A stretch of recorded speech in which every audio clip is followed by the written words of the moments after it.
Саламатсыңарбы балдар? Бүгүнкү маанайыңар кандай? Баарыңарды жаңы окуу жылынын башталышы менен куттуктаймын.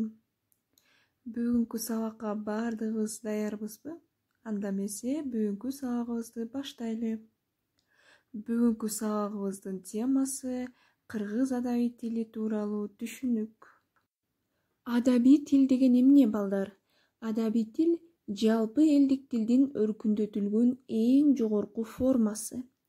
Кыргыз адабий тили жалпы элдик тилдин негизинде калыптанып, белгилүү бир нормага салынган, айтылышы, жазылышы, колдонулушу такталган коомдун бардык топторуна бирдей орток тил.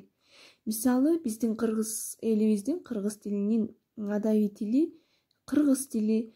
Мисал алабыз, карайбыз, ысык көл деген сөз бул айтылышы, жазылышы, колдонулушу такталган, адабий нормага салынган. Түндүк болобу, түштүк болобу, мектептерде, университет кайсы жер болбосун ысык көл деген сөз колдонот. Бул нормага салынган.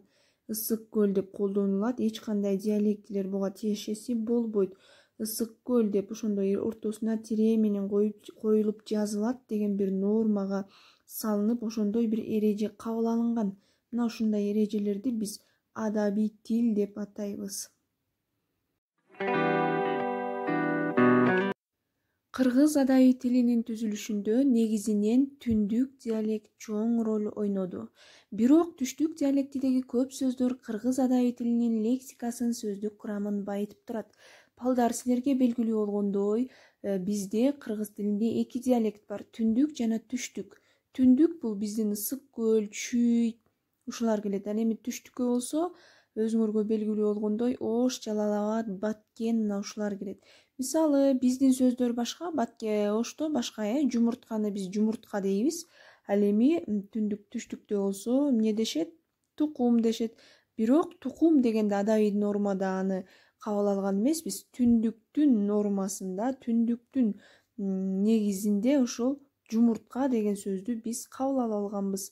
Мына ошол сыяктуу мисалдарды мен силерге мисал келтирдим. Мисалы, пахта, андан кийин мейиз,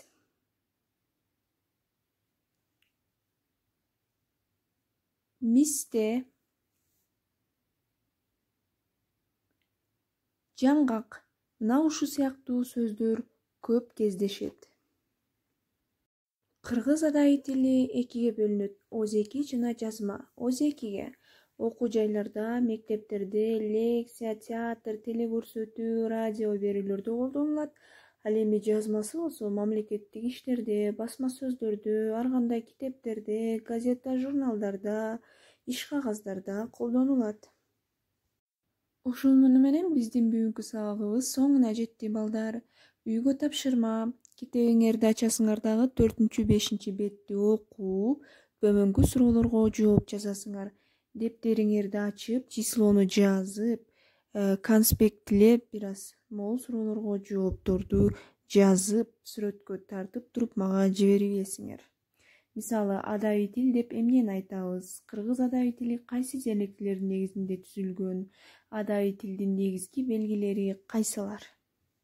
Ушуларга жооп жазып мага жибересиңер.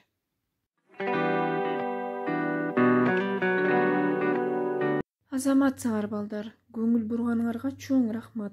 Кийинки сабакта жолугушканча саламатта калгыла.